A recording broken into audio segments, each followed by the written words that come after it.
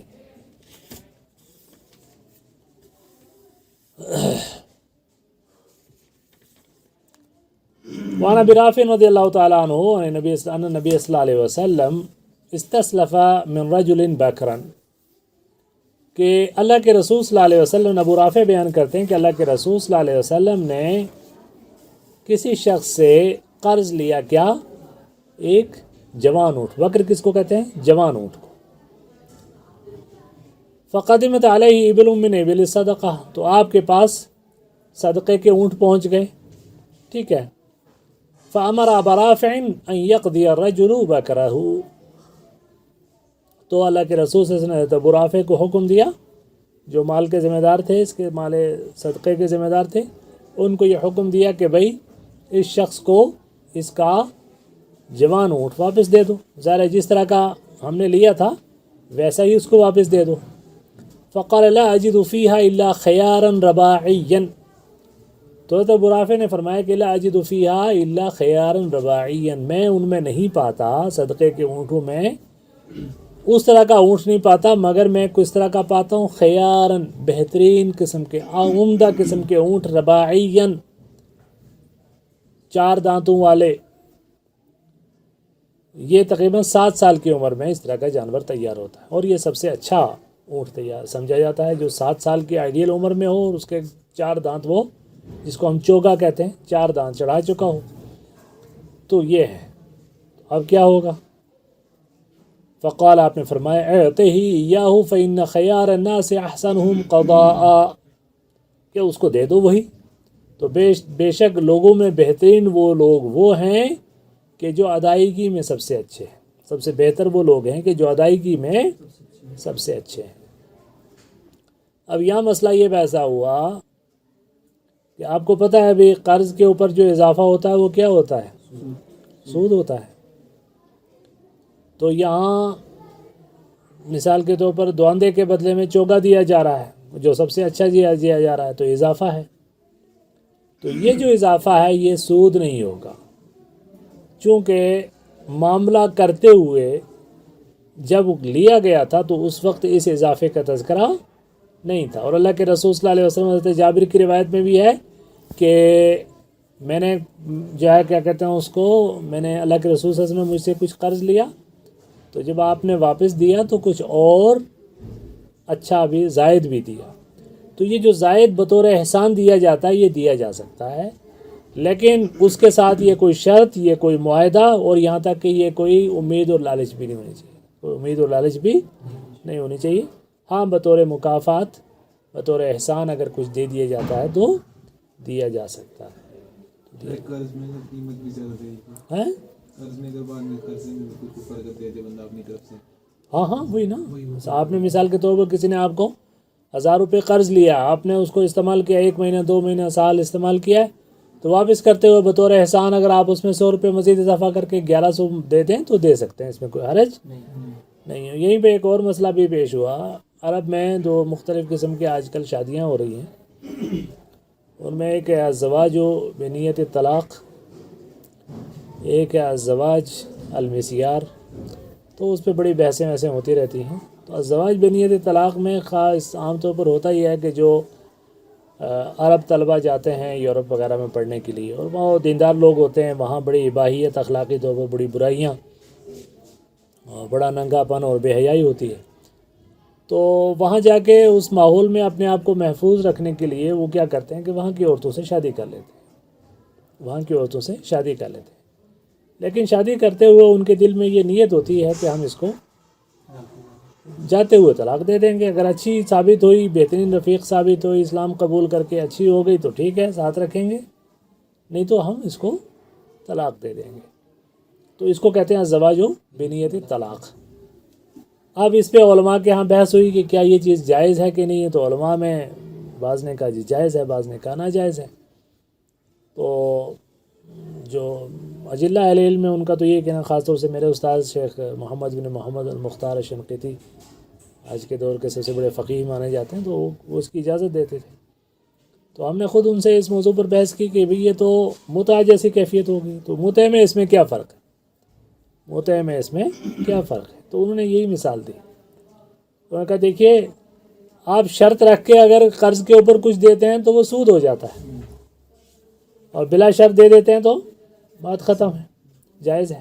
اسی طریقے سے اگر آپ شادی کرتے ہوئے یہ طے کر دیتے ہیں اگلے فریق کے ساتھ کہ بھئی ہم تم سے 1 گھنٹے 2 گھنٹے 10 دن 5 دن 1 ہفتے کے لیے شادی کر رہے ہیں، تو وہ متع ہو جاتا ہے۔